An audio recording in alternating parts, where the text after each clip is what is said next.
Hi friends, welcome to our channel.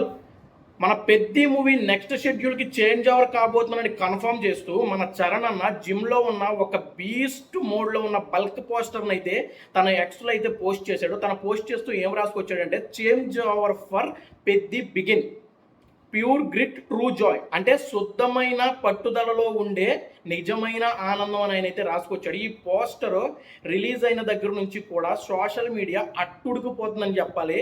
ఎక్కడ చూసినా సరే, ఏ ప్లాట్ఫామ్ మీద చూసినా, ఒక ఫేస్బుక్ కానివ్వండి, ఇన్స్టాగ్రామ్ కానివ్వండి, యూట్యూబ్ కానివ్వండి, ట్విట్టర్ కానివ్వండి, ఆఖరికి వాట్సాప్ స్టేటస్లో కానివ్వండి, ఎక్కడ చూసినా కానీ ఈ పోస్టరే కనిపిస్తుంది. పెద్ది మూవీ నుంచి ఏ అప్డేట్ వచ్చినా సరే, ఏ చిన్న అప్డేట్ వచ్చినా అది విత్ ఇన్ సెకండ్స్లో అయితే వైరల్ అయిపోతుంది, ట్రెండింగ్లోకి అయితే వెళ్ళిపోతుంది.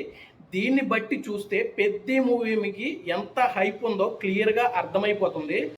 ఆ బాడీ చూసారా ఎలా ఉందో? అది బాడీ కాదు స్వామి, బాక్స్ ఆఫీస్. ఆ బైసప్స్ ఏంటన్నా బాబు, అసలు ఆ బైసప్స్ చూస్తే మన బాక్స్ ఆఫీస్ రికార్డ్స్ అన్ని బైసప్లో పెట్టి నలిపేసేలా అయితే నాకైతే కనిపిస్తున్నావు.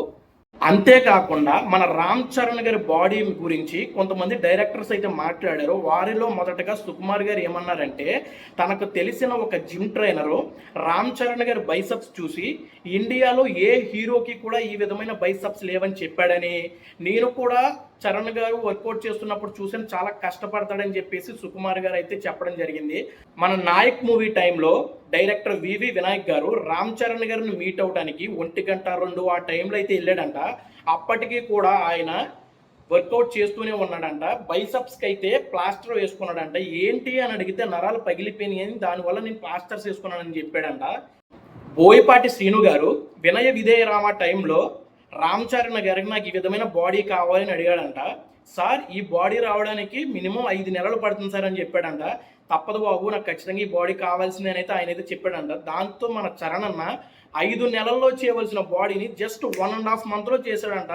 అసలు ఆయన మూవీకి ఆయన చూపించే హార్డ్ వర్క్ కానివ్వండి, డెడికేషన్ కానివ్వండి, నిజంగా హ్యాట్స్ ఆఫ్ అని చెప్పాలి. చిరుత మూవీ నుంచి ఇప్పుడు రాబోయే పెద్ది మూవీ వరకు కూడా రామ్ చరణ్ అన్న తన క్యారెక్టర్ కోసం తనని తను ట్రాన్స్ఫర్ చేసుకునే విధానం, తనని తాను మలుచుకునే విధానం చూస్తే ఈ జనరేషన్ హీరోలకు కానివ్వండి, ఈ జనరేషన్ యూత్ కుర్రోళ్ళకి కానివ్వండి, రామ్ చరణ్ ఒక ఇన్స్పిరేషన్ అని చెప్పాలి. రామ్ చరణ్ అన్న చిరుత మూవీ నుంచి ఇప్పుడు రాబోయే పెద్ది మూవీ వరకు కూడా తన బాడీని కన్సిస్టెన్సీగా మెయింటైన్ చేయడం అంటే మాటలు కాదు. దానికి చాలా కష్టపడాలి, ప్రాపర్ డైట్ మెయింటైన్ చేయాలి, దాని మీద ప్యాషన్ ఉండాలి. ఈ విధంగా తన బాడీని మెయింటైన్ చేస్తున్నాడంటే నిజంగా తనకి హ్యాట్స్ ఆఫ్ చెప్పాలి. రామ్ చరణ్ అన్న ధ్రువ మూవీలో ఒక రకమైన బాడీని చూపించాడు, ఆర్ఆర్ఆర్ మూవీలో ఒక బల్క్ బాడీని చూపించాడు, ఇప్పుడు పెద్ది మూవీలో బల్క్ అమ్మ మొగుడు బాడీని చూపించబోతున్నాడు. రాసి పెట్టుకోండి, పెద్ది మూవీ 1000 కోట్లు దాటి వసూలు చేస్తున్నాడు, ఎటువంటి డౌటు లేదు.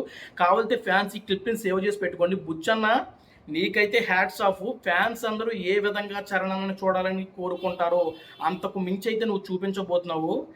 రామ్ చరణ్ గారి ఫ్యాన్స్ అందరూ కూడా నీకు రుణపడి ఉంటారు. మన రామ్ చరణ్ అన్నని బుచ్చుబాబు అన్న ఈ మూవీలో 2 వేరియేషన్స్లో చూపించబోతున్నాడు. ఆల్రెడీ ఒక వేరియేషన్ మనం చూసేసాం, పెద్దిగాడు బ్యాట్ నేలకేసి 6 కొట్టే పెద్దిగాడిని అయితే చూసాం. ఇప్పుడు జరగబోయే కొత్త షెడ్యూల్లో పెద్దిగాడి తండ్రిని అయితే మనం చూడబోతున్నాము. బల్క్ బాడీతో ఉన్నటువంటి పెద్దిగాడి తండ్రి లుక్ అయితే త్వరలో మనకి రాబోతుంది. ఆ లుక్ కూడా వరల్డ్ వైడ్ ఇండియా మొత్తం షేక్ చేసేస్తుంది, అందులో ఎటువంటి డౌటు లేదు. పెద్ది మూవీ కొన్ని సంవత్సరాలు గుర్తుండిపోతుంది, చరిత్రలో నిలిచిపోయే సినిమా పెద్ది అవుతున్నాడో ఎటువంటి డౌటు లేదు. మన రామ్ చరణ్ అన్న బల్క్ బాడీతో ఉన్న పోస్టర్ను చూడగానే మీకేమనిపించిందో కామెంట్ సెక్షన్లో కామెంట్ చేసేయండి. ఇది ఫ్రెండ్స్, ఇలాంటి లేటెస్ట్ అప్డేట్స్ కోసం మన ఛానల్ని సబ్స్క్రైబ్ చేసుకోండి, లైక్ చేసుకోండి, కామెంట్ చేసుకోండి. మన చరణ్ అన్న ఫ్యాన్స్కి ఈ వీడియోని అయితే షేర్ చేయండి. Thank you so much. జై హింద్.